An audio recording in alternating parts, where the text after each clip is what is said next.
वाटला असता. धमक्या कुणाला देतोस? धमकी कुणाला देतोस गणेश?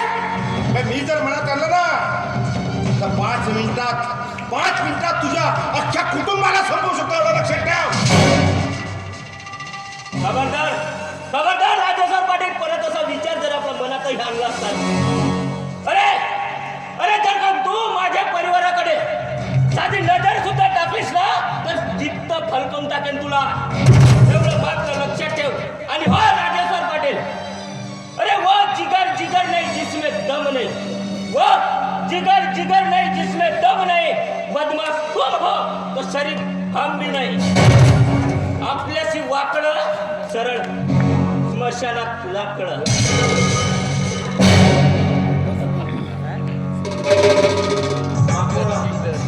धमकी देऊन गेला.